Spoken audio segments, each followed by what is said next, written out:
is Travis McCree, and I'm a recovered alcoholic. And I'll be your chairperson for the evening. Let us open the meeting with a moment of silence, followed by the Serenity Prayer. God, grant me serenity to accept the things that cannot change, the courage to change the things that can, and the wisdom to live with it. Singleness of purpose. This is an open meeting of Alcoholics Anonymous, and we are glad you are all here, especially the newcomer. In keeping with our singleness of purpose, our third tradition states that the only requirement for membership is a desire to stop drinking. We ask that all who participate confine their discussion to their problems with alcohol. Is there anyone present who is at their first meeting or in their first 30 days of sobriety? My name is Crystal and I'm an alcoholic. Welcome, Crystal. Please introduce yourself. We ask this not to embarrass you, but so that we may get to know you better. Any more? I'm an alcoholic. Welcome, Trevor.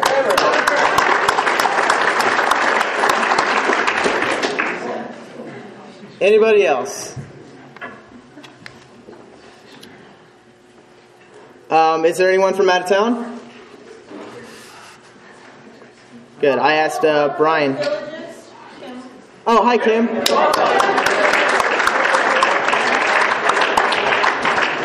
Brian will read the preamble.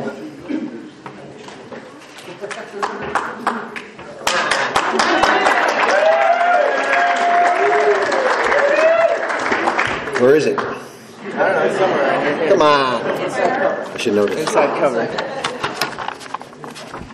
Brian, an alcoholic? Alcoholics Anonymous is a fellowship of men and women who share their experience, strength, and hope with each other that they may solve their common problem and help others to recover from alcoholism. The only requirement for membership is a desire to stop drinking. There are no dues or fees for AA membership. We are self-supporting through our own contributions. AA is not allied with any sect, denomination, politics, organization, or institution. It does not wish to engage in any controversy, neither endorses nor opposes any causes.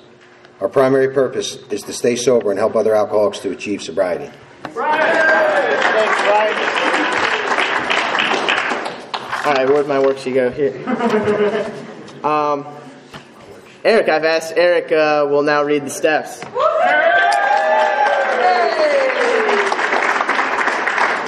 Hello, everyone. I'm just an alcoholic. My name's Eric. Here are the steps we took, which are suggested as a program of recovery. 1, we admitted we were powerless over alcohol, that our lives had become unmanageable. 2, came to believe that a power greater than ourselves could restore us to sanity. 3, made a decision to turn our will and our lives over to the care of God as we understood Him. 4, made a searching and fearless moral inventory of ourselves. 5, admitted to God, to ourselves, and to another human being the exact nature of our wrongs. 6, we're entirely ready to have God remove all these defects of character. 7, humbly asked Him to remove our shortcomings. 8, made a list of all persons we had harmed and became willing to make amends to them all. 9, made direct amends to such people wherever possible, except when to do so would injure them or others. 10, continued to take personal inventory, and when we were wrong, promptly admitted it. 11, sought through prayer and meditation to improve our conscious contact with God as we understood Him, praying only for knowledge of His will for us and the power to carry that out. And 12, having had a spiritual awakening, as the result of these steps, we tried to carry the message to alcoholics and to practice these principles in all our affairs.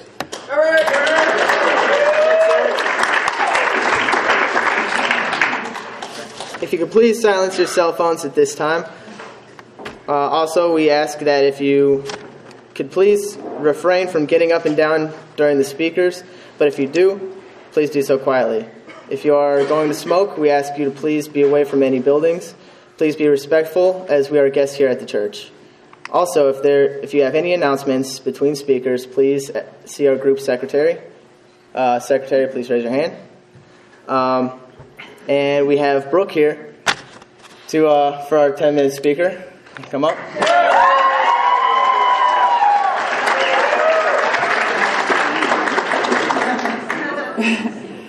Hi, my name's Brooke and I'm an alcoholic. I'm really grateful to be here. Never would I have thought that I'd be in front of a bunch of sober people sharing my story, ever.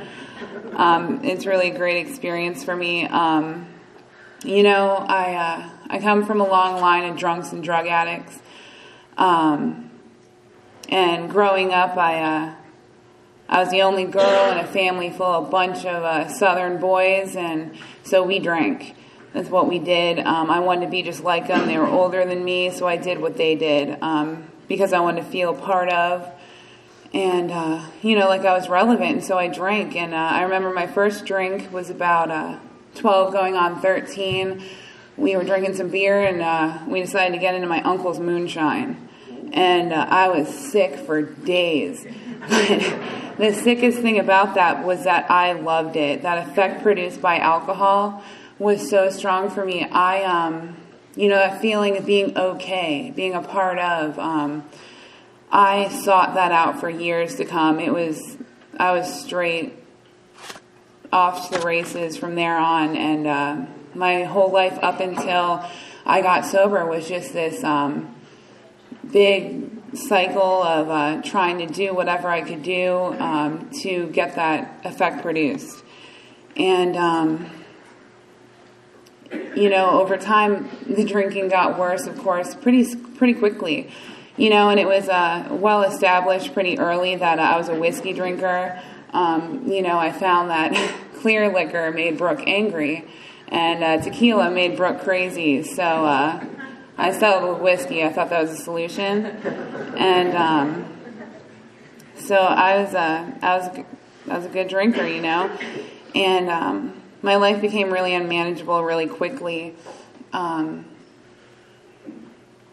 It got bad, and one of the things I really remember from then is I would look in the mirror and I would stare at myself, and toward the end, and I didn't know who I saw. That person, I didn't know I was scared of that person, and it was kind of like I was staring at myself to try to find myself in that reflection, but I wasn't there. That girl was gone, and but I couldn't stop. And with help from the Pasco County Sheriff's Department, I got sober, and briefly, and I couldn't stay sober though. I could not stay sober. I needed relief. Sober, I was crawling out of my skin. There was something wrong with me, and I didn't know, and I needed that relief. So I continued to keep drinking. My last drink was September 16th of 2012. I had been sober for 4 months and thought that I could handle it. I went to a country concert with my family. It didn't work out too well. I had no defense against that first drink. But in AA has saved my life. I've learned a lot of things about myself. I know today that I'm a spiritually sick person. I have a soul sickness, a spiritual malady that leaves me feeling irrelevant, separate, different, and alone. What's wrong with me? And I didn't know this. I thought the alcohol and the drugs were the problem. Take away the alcohol and the drugs, my life is still unmanageable, and I don't know how to live, and I still don't know what's wrong with me. And, I've realized that I'm agnostically inclined to be in the dark and negative of everything. That's how I live my life.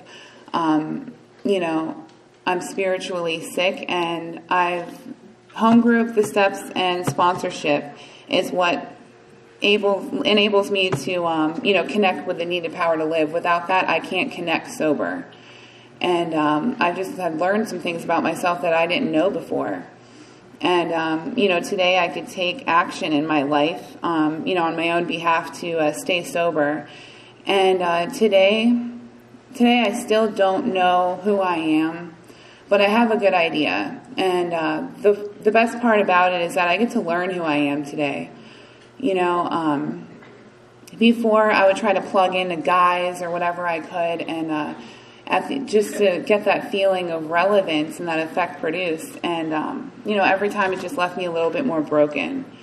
And today I could be independent, and I can live alone, and I can work for the money that I have. And that's nothing that I could have done by myself. AA has given that to me. Today I am relevant, and it's been a great experience for me. Like I said, I'm still trying to work on finding myself, though, and but I have hope, and I have faith that I could find myself in this program. And, I'm not the person who I used to be, which is a good thing, and I don't know who I am now, but thank God I'm not who I used to be. But, how much longer do I have? That's quick. 5 minutes. Okay, I can work with that. Kind of. Okay, that's it. Sorry. Thanks.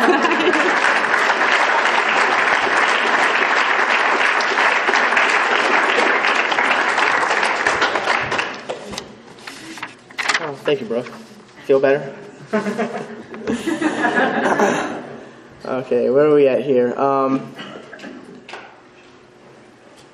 Daniel or Joel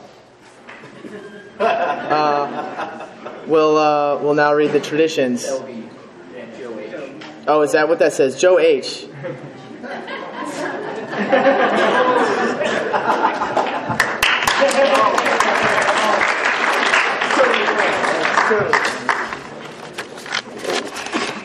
My name's Joe Hudson. I'm a recovered alcoholic. All right, let's get to these things. All right.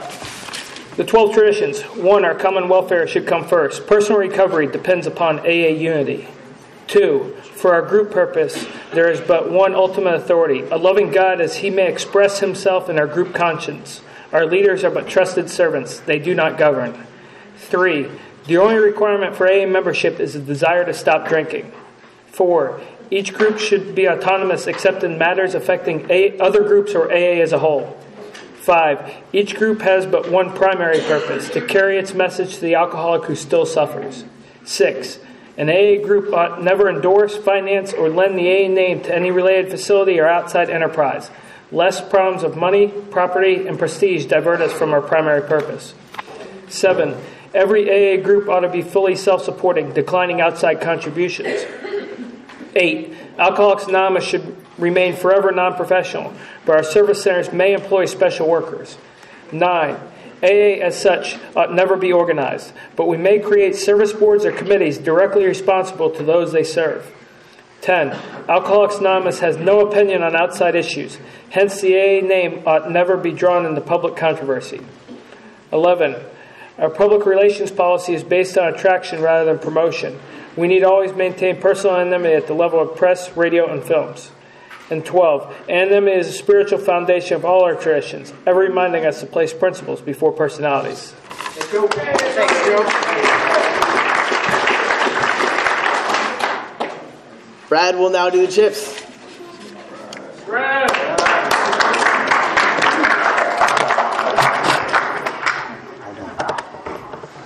My name is Brad and I'm an alcoholic. We have these chips and they recognize our lanes of sobriety, and the first one we have to offer is a silver chip, and it's for 1 day of sobriety, or if you want to come back to Alcoholics Anonymous and join the program again. We have anybody with 1 day or anyone who wants to surrender.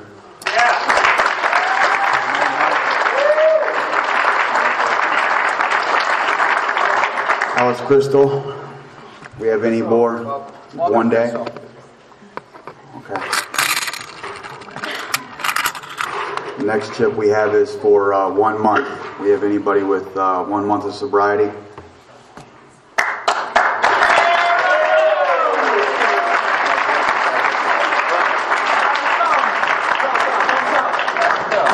That was Ron. All right, the next chip is for 2 months of sobriety. Okay, do we have anybody with 3 months?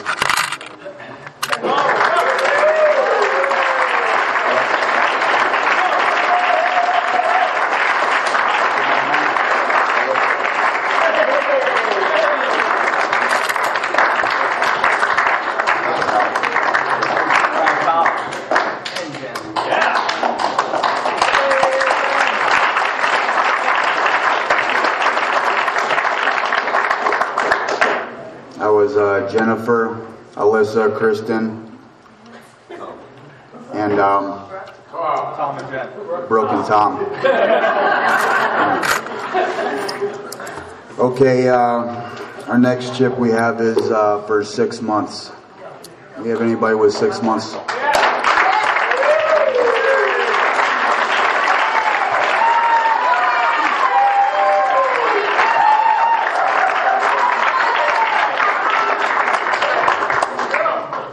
That was Kylie, everyone. Okay, we have a blue chip for 9 months of sobriety.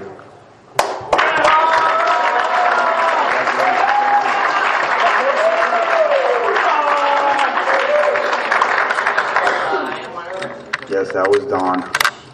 And our final chip is it's red. It's for a year or multiple years. Anybody with a year or multiple? Okay, if you haven't had a drink today, give your higher power a hand yourself.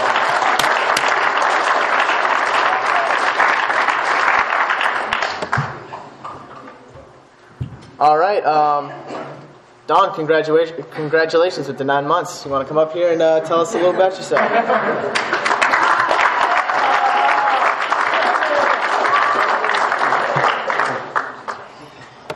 Good evening, I'm Don. I'm an alcoholic. Hey, Don. It's good to be here tonight. I want to welcome all the newcomers. Thank Jennifer for asking me to speak. It's a privilege to be up here tonight. A little over 10 months ago, I walked into the rooms of Alcoholics Anonymous for the first time. And it wasn't just any room, it was this room.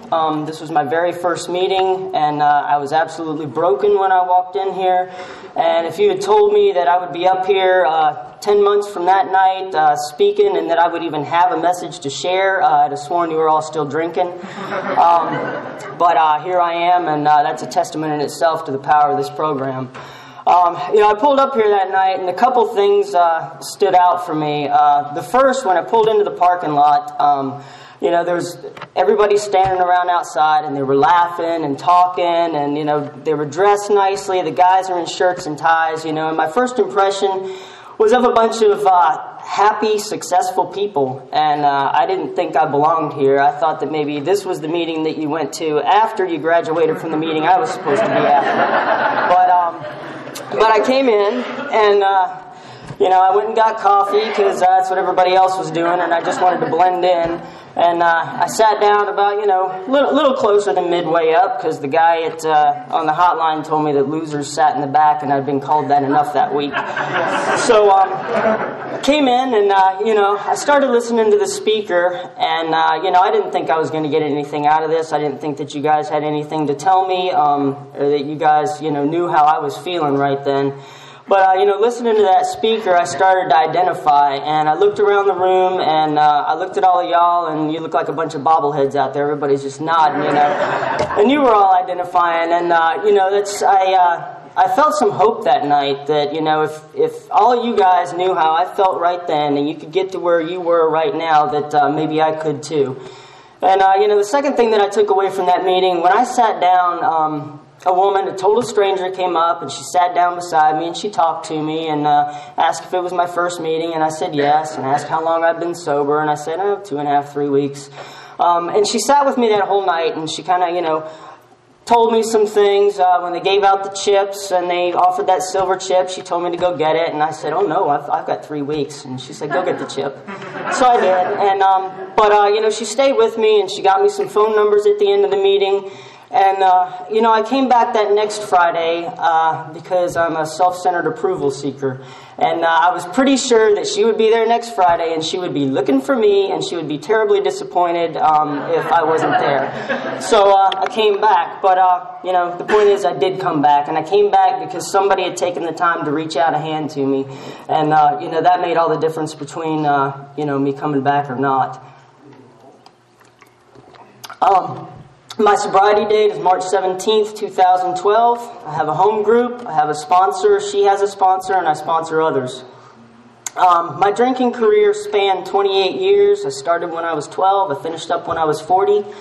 And My life at first, in my early childhood, there really was no alcohol in my home. My dad might get a 6-pack of Heineken every now and again, and it would take him a good month to finish it.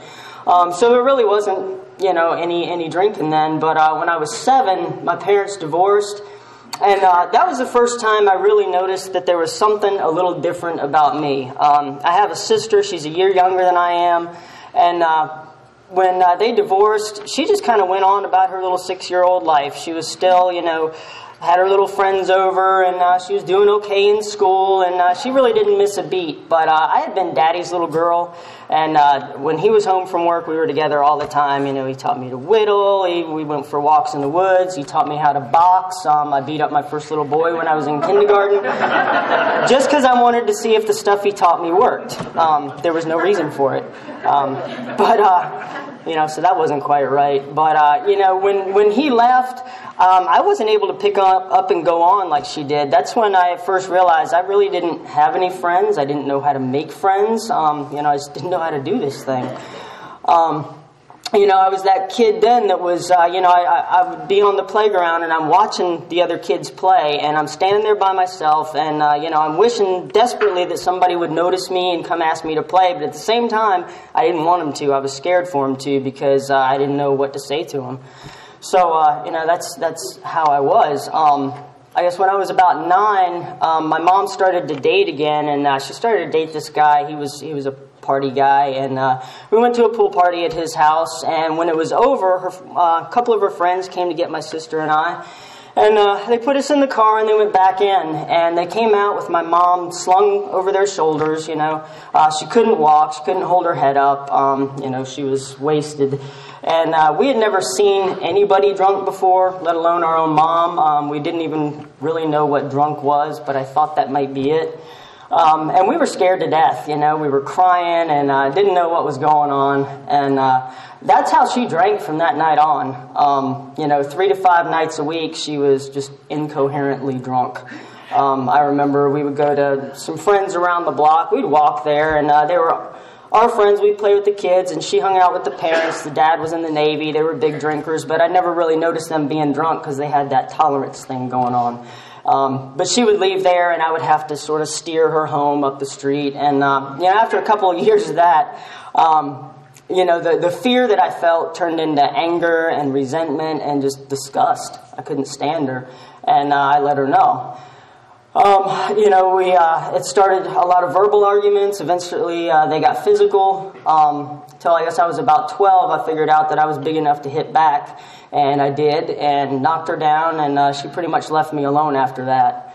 Now, at this point, a normal kid would have, looked at that and said, I'm never going to be like that.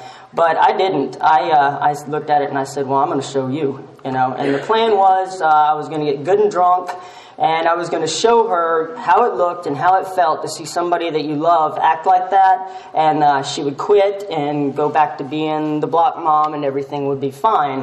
That plan didn't work. I took some cans of beer out of the fridge and went out in my room and started to drink, and about halfway through that first can of beer, something happened. I wasn't mad anymore. I didn't want to show her anything. I liked the way I was feeling because everything was just okay. And, that's how I drank from that time on for the next couple of years, just alone, out in my room. I really don't remember being drunk at this time. I think I just drank till I felt good and went to sleep. Now, I do not believe that my mom's drinking caused my alcoholism, simply because from the very start, I did not drink like other people. From that first night I took that beer out there, she drank Black Label beer. The stuff is nasty. And, I took that first sip and I made a face and it was hard to get down, and I kept drinking it. And I drank it every night, and it never got any better. When I got a little older, in my teens, and I was drinking, going to parties, I was that kid that, once the fridge and the coolers were empty and everybody had either left or passed out, I was walking around shaking the beer cans trying to find more to drink. And, I wasn't drinking to impress anybody. There was nobody awake. But I was still, I couldn't stop drinking. I believe that I had the allergy from the very start. I'm absolutely convinced that I was born with the ism. Just my behaviors from the very beginning were not normal. Those feelings of separateness, and the things that I did that just didn't make sense, beating up that kid just to see if I could, and not understanding why, when everybody was looking at me like there was something wrong with me, why they were doing that. I didn't understand what the big deal was. But that incident, after that, of course, I embellished it. I went home and I'm telling my parents, oh, he was picking on me, and I got the atta girl, good job for standing up for yourself. And he carried my books for the rest of the school year. I learned early on how to lie and connive and manipulate, and I've always been like that. So I believe that there was something wrong with me from the very start. But anyway, I'm drinking out there alone in my room.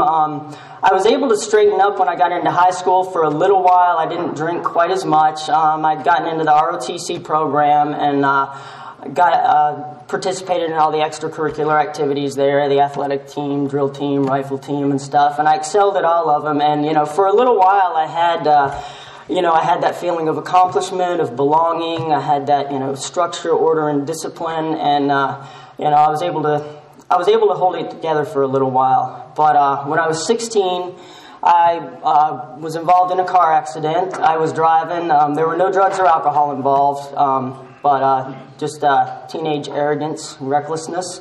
My best friend and her little 6-year-old sister were with me, and I tried to beat a light and didn't do it, hit another car head on.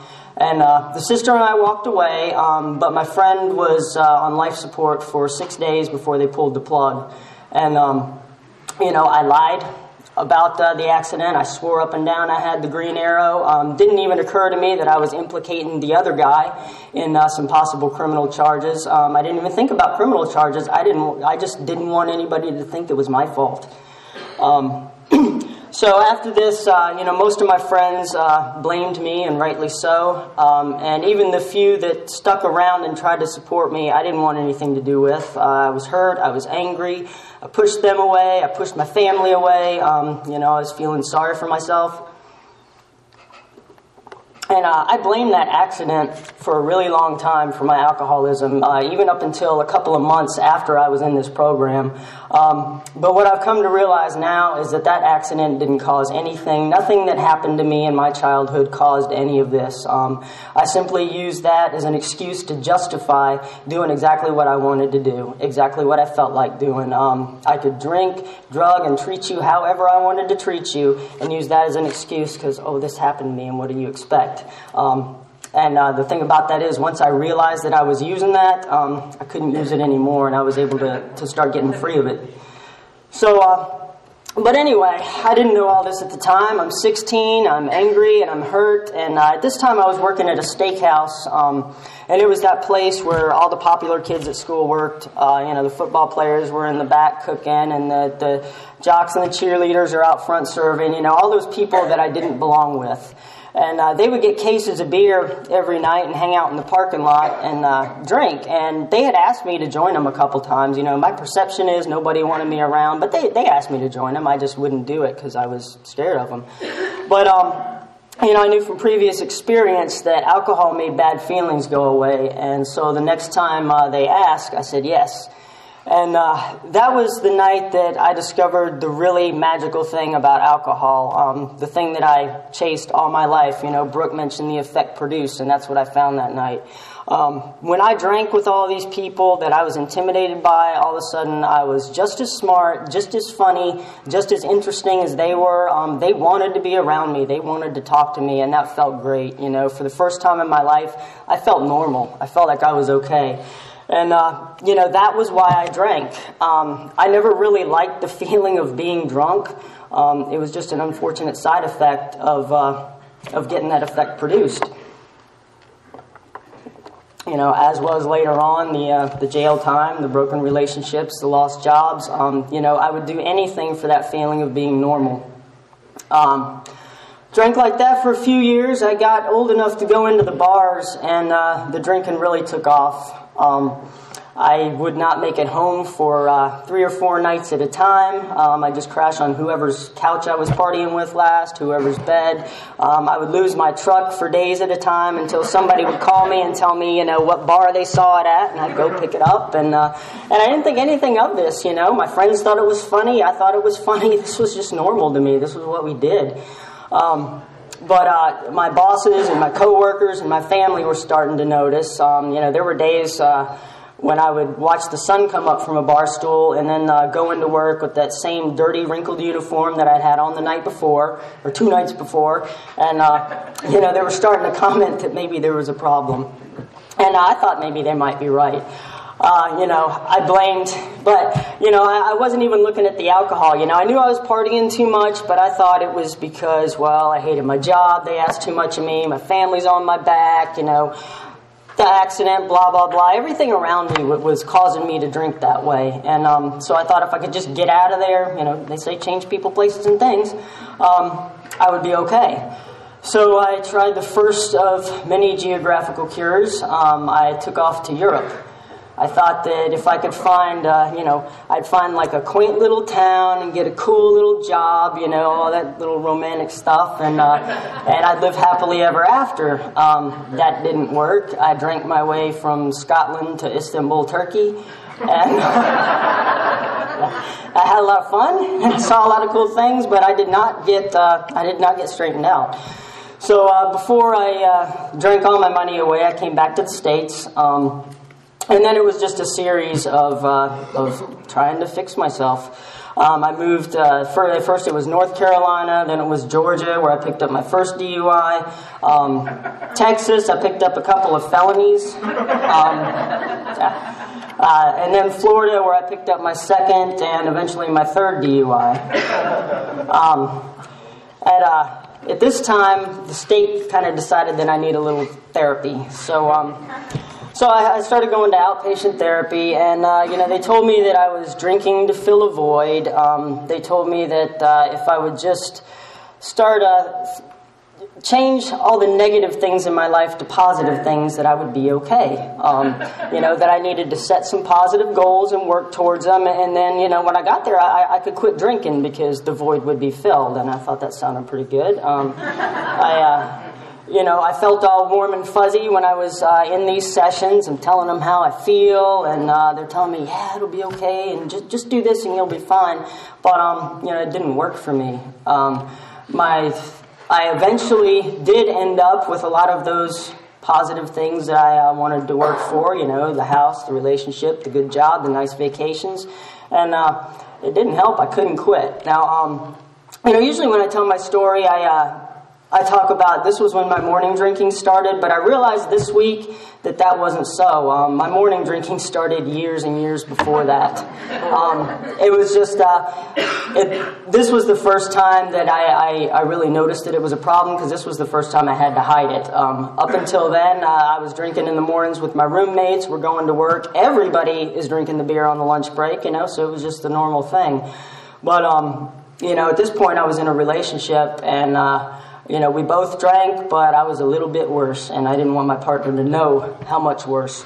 I would get up in the mornings, a good 2 hours before I had to leave for work, drink a couple, 3-4 beers, glass of wine, whatever. I kept a 6-pack hidden in the garage to replace the beer that I drank in the refrigerator so that my partner wouldn't know how much I was drinking.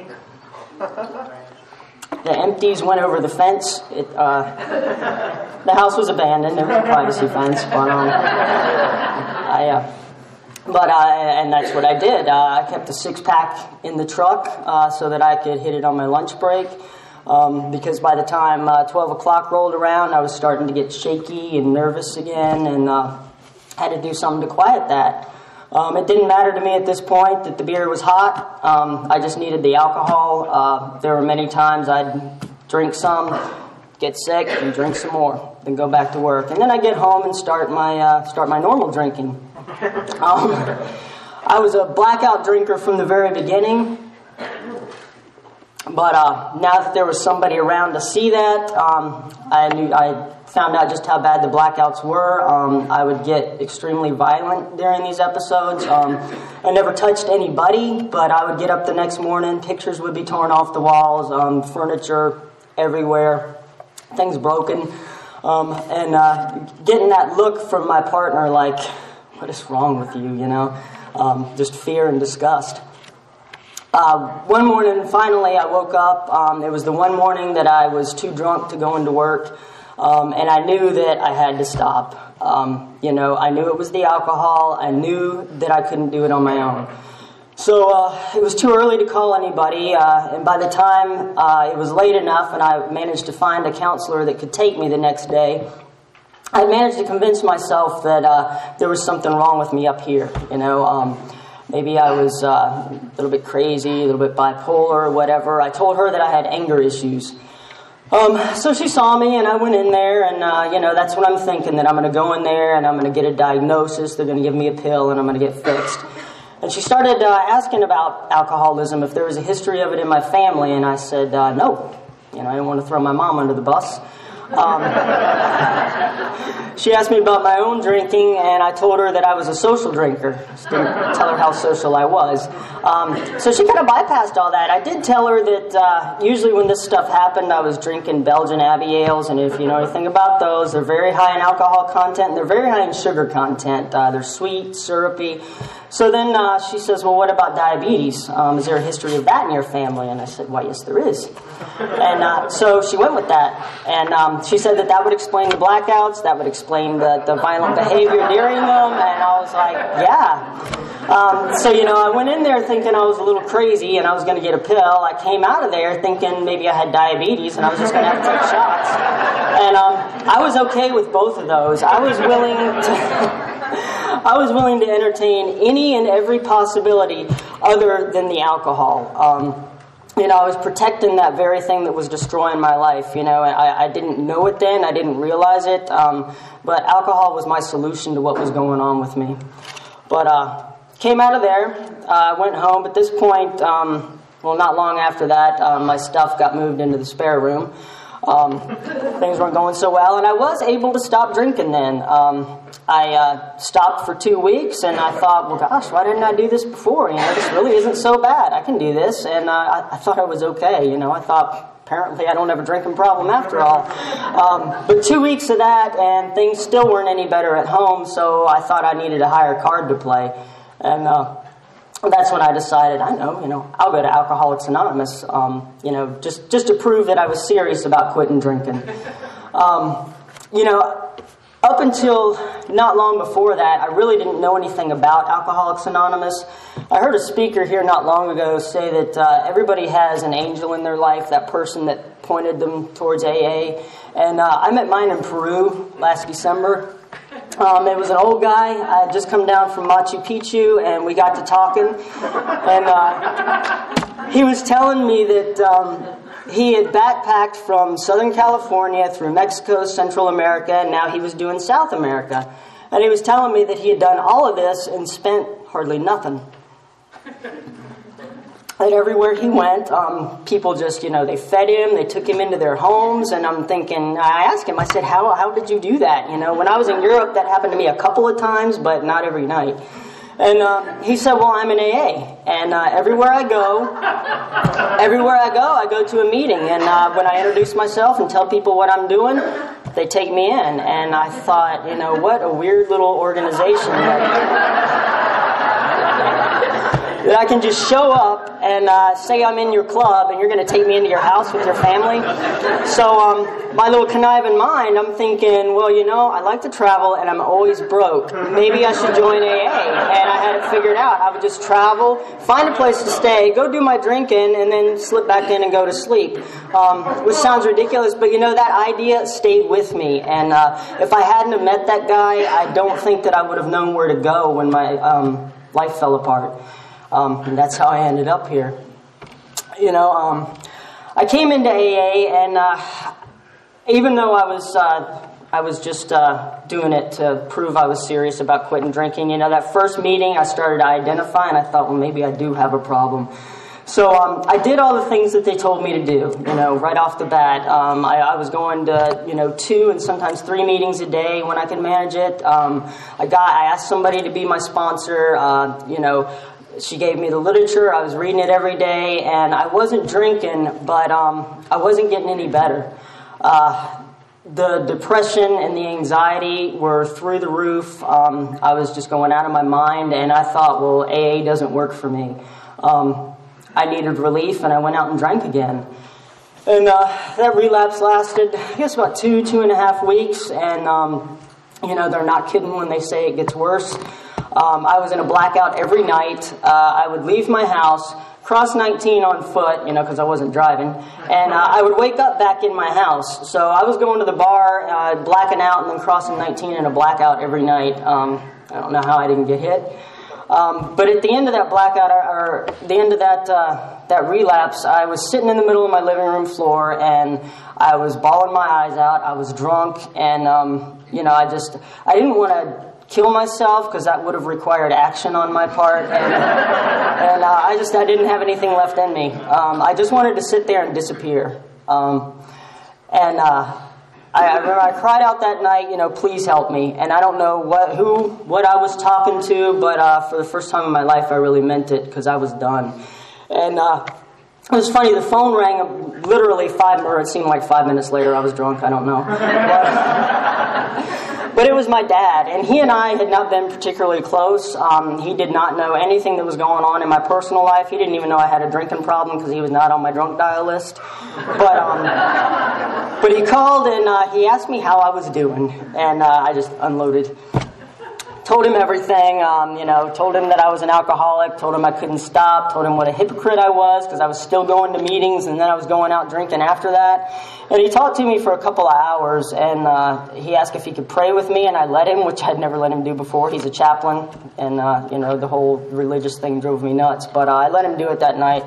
When I got off the phone, I was able to go to bed and go to sleep. And I woke up that next day, and I thought, if that wasn't an answer to a prayer, I don't know what is. And so maybe I should start putting some effort into this thing. So for the next month, I clawed my way through sobriety. I would talk myself into staying sober every day. I would come home from work and talk myself into not drinking until the 5:30 meeting. Just go to the 5:30 meeting, you can drink afterwards. And then I would talk myself into going to the 8 o'clock meeting, and then it was too late to drink, I would tell myself. And this is how I made it through a month. But I knew that was not going to work for me for very much longer because I was going out of my mind. How much time do I have? 10, 12 minutes. Okay. Anyway, there was somebody I heard in the rooms that every time she shared, I couldn't really tell you everything that she said. The only thing that really sticks in my mind is her talking about being defiant and rebellious.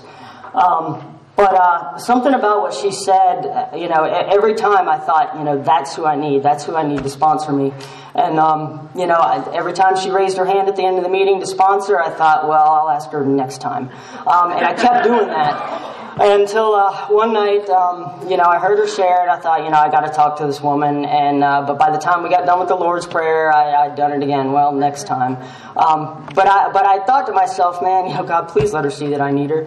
And I bent down to get my backpack, and I stood up, and she was coming towards me. And we talked, and we went and had coffee, and she became my sponsor that night.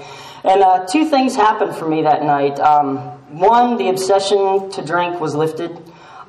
It didn't come like a bolt of lightning. I didn't realize it really until the next night when I'd gone through my day and I'd gone to my meeting and I was getting ready for bed, and I realized that I hadn't had to talk myself into staying sober that day, and I haven't had to since.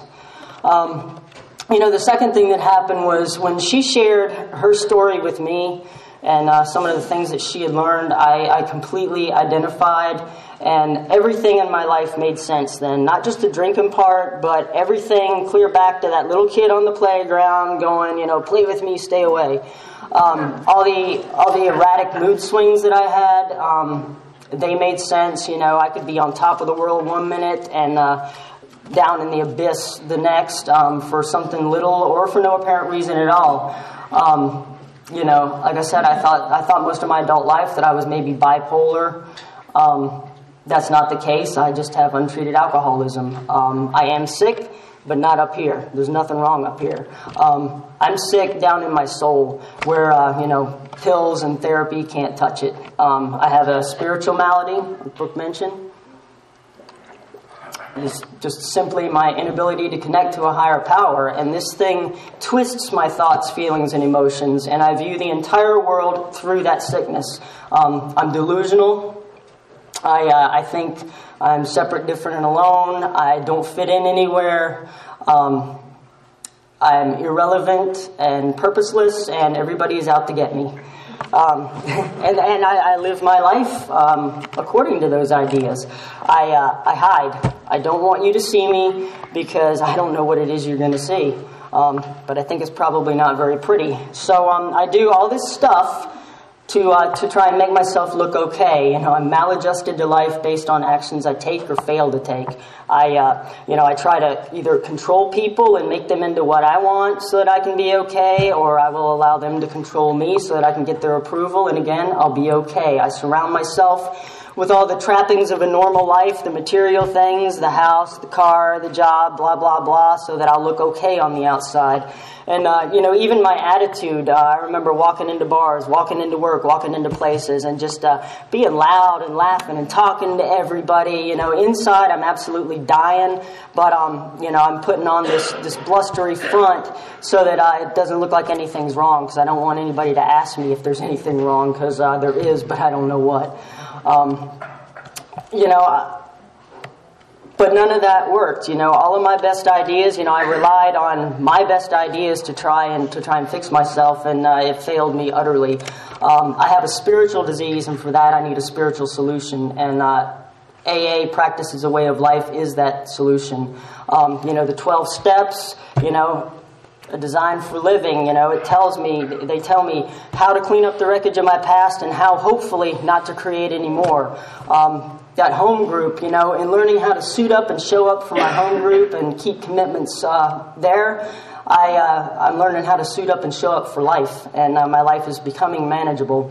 And sponsorship, I couldn't do any of this without the direction I received from sponsorship. I need that. I not only can't get through the 12 steps without sponsorship, I can't get through life. I don't know how to do any of this. All my best decisions are bad. I have to have that person to run things by so that I don't continue to screw up my life. But as I do this and I'm held accountable to spiritual principles, my life is getting pretty good. I'm living a pretty happy and useful life today.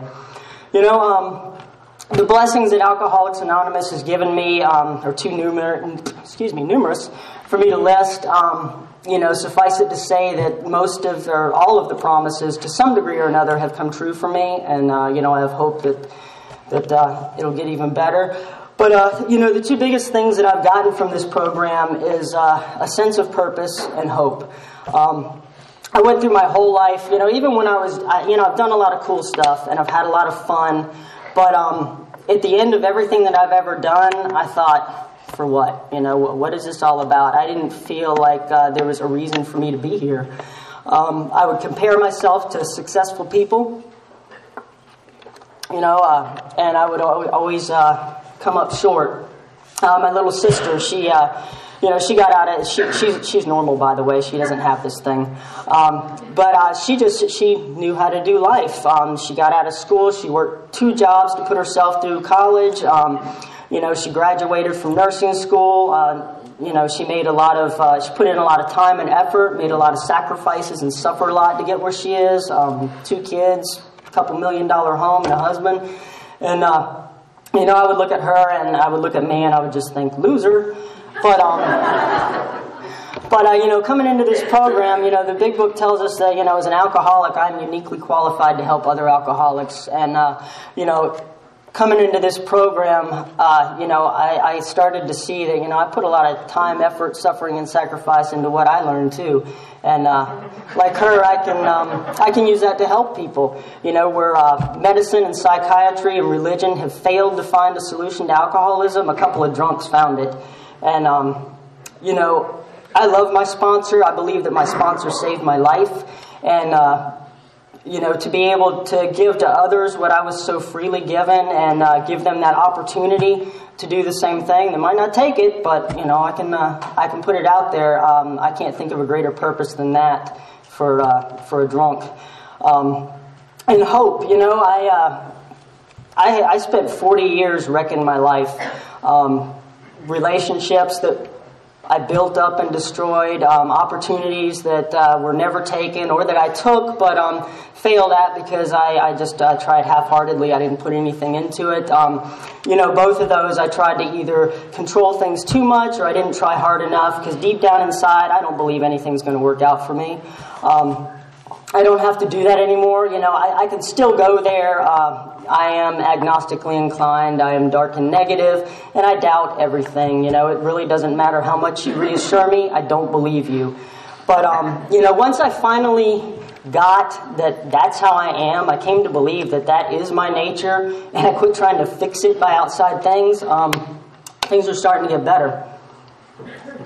I don't have to spend as much time in that place. I used to spend months and years in that place. Now it's measured by moments, hours at the worst, if I get particularly defiant and don't want to call anybody. But, I don't have to stay there. And, the tools that I have today, I have my sponsor. I have a whole sponsorship group that I can call, that I can tell the truth about myself when I'll do it. That's been a hard one for me, but in doing that, I don't feel alone. I get solutions, and it's just been an amazing ride. And I have hope that as I continue to do this, being agnostic, I don't want to do the things that I need to do. I still don't believe they're going to work. But as I do them, and as I see my life getting better, I'm starting to have faith that if I just do what I'm told, if I do what is suggested, it's going to work out. My sponsor once told me, you don't have to believe, just believe that I believe, and that's true. As long as I just take the actions anyway, things are getting pretty good, and I have hope that as I continue to work this program, there's going to be better things to come. So I want to thank you guys for having me. It's been an honor and a privilege, and thanks.